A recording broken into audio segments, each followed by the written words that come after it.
C'est parce que tu as cliqué. Parce que tu as décidé de sortir de l'illusion. Tu veux voir la vérité. Tu veux plus te faire avoir. Tu as fait le choix de regarder au-delà de la surface. Et je t'en félicite.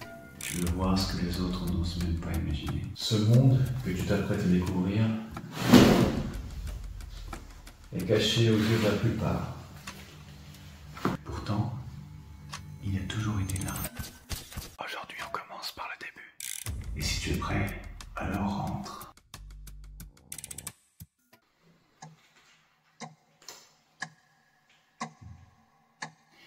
Voici Paul Ekman, un pionnier, un homme qui a décodé les visages comme personne d'autre. Tu sais, il y a une raison pour laquelle il a passé sa vie entière à comprendre tout ce que les gens cachent. Ce jour-là, Paul Ekman a laissé partir un patient. Un homme qui, aux yeux de tous, semblait en paix. Mais une micro-expression, rapide et subtile, a échappé au regard. Dommage, la vie ne tient qu'à un fil. Elle trahissait une profonde souffrance, une douleur dissimulée.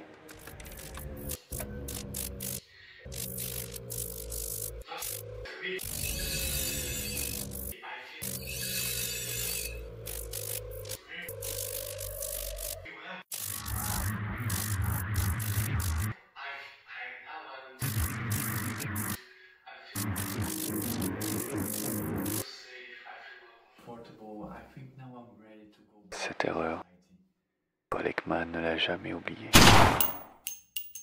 C'est à ce moment tragique qu'il a revu les enregistrements, encore et encore, essayant de comprendre comment les visages racontent ce que les mots cachent.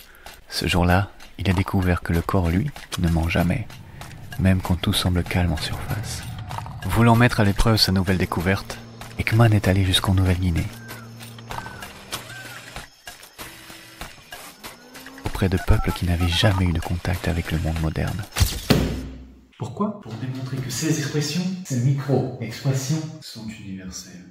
Et que peu importe la culture, peu importe l'isolement, les visages parlent le même langage. Son voyage a confirmé ce que peu auraient cru. Les émotions humaines sont les mêmes partout. Ce Paul Ekman a vraiment développé un système redoutable. Son système ne repose pas sur des théories vagues ou des suppositions. Approche-toi.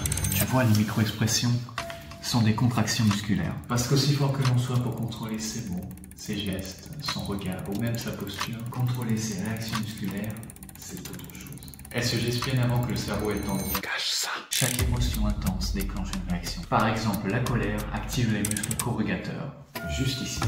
La peur, elle contracte les muscles frontales, écarquillant les yeux. La tristesse, elle descend les coins de la bouche par un mouvement du muscle triangulaire des lèvres. Maintenant que tu comprends l'importance des micro-expressions et des réactions musculaires, il serait temps pour nous de plonger au cœur du système Ekman. Les 7 expressions universelles. Peu importe qui tu es, où tu es né, ces expressions sont les mêmes partout. La première, une expression que personne ne peut vraiment masquer. Les muscles autour de la bouche et des yeux se contractent. Le vrai sourire, on l'appelle le sourire de Duchenne. Parce qu'il ne concerne pas seulement la bouche, mais aussi les yeux. Si les yeux ne sourient pas, c'est faux. Il s'agit de la joie. Cette fois, les coins de la bouche s'abaissent. Le regard devient lointain, perdu. Les muscles triangulaires des lèvres tirent le visage vers le bas. Un mouvement subtil, mais imparable. C'est la tristesse. Elle est brutale. Elle se lit immédiatement. Le froncement des sourcils, les lèvres pincées, la mâchoire serrée. Le muscle corrugateur, ici, entre les sourcils, qui se contracte. C'est le signe universel de l'agressivité. C'est la colère. Cette émotion dilate les pupilles, écarquille les yeux, ouvre la bouche. Le muscle frontal se contracte, les sourcils se soulèvent, prêt à anticiper le danger. Tu la verras quand quelqu'un essaie de cacher quelque chose de grave, ou quand il se sent piégé. C'est la peur. Elle ressemble un peu à la peur, mais elle est plus rapide, fugace. Les sourcils se lèvent, la bouche s'ouvre brièvement. C'est l'expression la plus courte de toutes. Elle disparaît en un éclair, mais elle est indéniable. C'est la surprise. Une expression forte, viscérale. Le nez se fronce, les lèvres se lèvent, comme si le visage lui-même voulait fuir. Elle se déclenche face à quelque chose de repoussant, que ce soit une odeur, une idée ou même une personne. C'est le dégoût. Celle-ci est subtile. Un coin de la bouche se relève en un rictus. C'est le signe d'une supériorité assumée, d'un jugement silencieux, souvent caché, mais il se trahit par ce léger mouvement. Un demi-sourire qui n'a rien de chaleureux. C'est le mépris. C'est cette expression universelle sans la clé. Et une fois que tu les connais, tu pourras lire des émotions plus facilement, même chez le plus habile des menteurs. Souviens-toi, elles sont brèves, presque imperceptibles, mais elles sont là. Je pense que tu commences à comprendre maintenant. Mais ce n'est que le début. La vérité est un puzzle complexe, dont je vais t'aider à assembler chaque pièce. Ekman a construit un système pour décomposer chaque mouvement du visage. Ce système, c'est le Facial Action Coding System. Le FACS. Un code caché sous la peau. Le FACS divise chaque mouvement du visage en unités d'action qu'on nomme AU. Chaque AU est une contraction musculaire qui peut être observée et mesurée. C'est comme un alphabet des émotions. En fait, le FACS permet de lire les visages comme du monde, où chaque muscle raconte une histoire.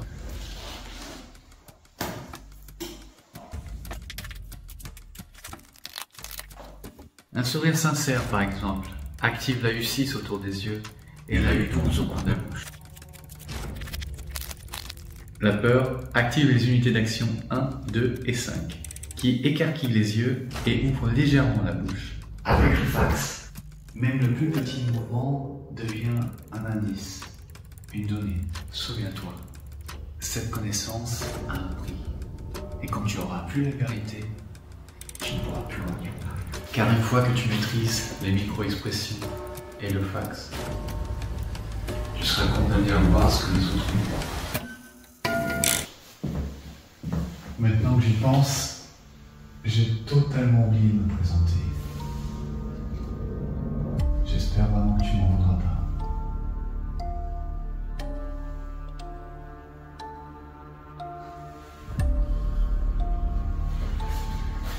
Je m'appelle Patrick.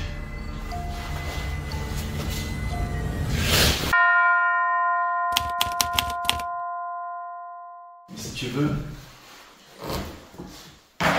mes amis m'appellent Pat.